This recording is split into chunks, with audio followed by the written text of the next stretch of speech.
আজ মামার জন্মদিনে আমরা চলে এসেছি, আমি, মামা আর জেম্মা। আর এখানে দেখো, জেম্মা গিফট দিচ্ছে। মামা আমাকে কোলে তুলে নিল। দেখো,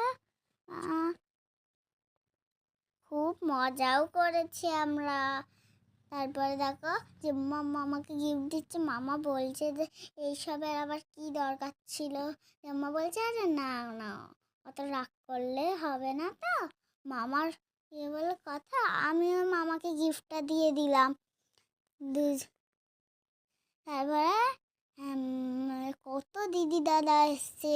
আর আমি তো দিদিদের সঙ্গে দাদার সঙ্গে খেলতেই শুরু করে দিস। আর আমি জানো, আজকে সান্টা ক্লসের যিশু খ্রিস্টর বার্থডে বলে, তাই জন্য আমি একটু পরে দেখো আসনটা কত সুন্দর না, ঠাকুরের আসনটা। আর এইদিকে দেখো সবাই খেতেও বসে গেছে। আর জেম্মাও বসে আছে এইদিকে। আর ঘরটার এত সুন্দর করে সাজিয়েছিল, আমাদের দেখে আর চোখ ফেরাতেই পারছি না। তারপরে দেখো আমরাও খেতে বসে পড়লাম, মামাও খেতে বসে পড়লো। মামা আমাদের খাবারও দিয়ে দিল। আর ওখানে জেম্মা, আমি আর মা। এখানে চিকেন হয়েছে, ফ্রাইড রাইস হয়েছে,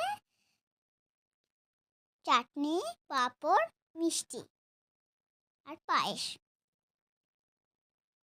খুব ভালো হয়েছে রান্নাগুলো। এইদিকে আমরা বাড়ি যাওয়ার জন্য রওনা দিয়ে দিলাম। আমার মা এইদিকে স্যান্টা টুপিটা পরে নিল, আর মামা এইদিকে স্যান্টা টুপিটাও পরে নিয়েছে। এইদিকে তো আমার একটা জামার টুপি আছে, ওই জন্য আমি এটা পরে নিয়েছি। আর দেখো আমি ঝুকঝুক করে বাড়ি চলে এলাম। তো টাটা, বাই।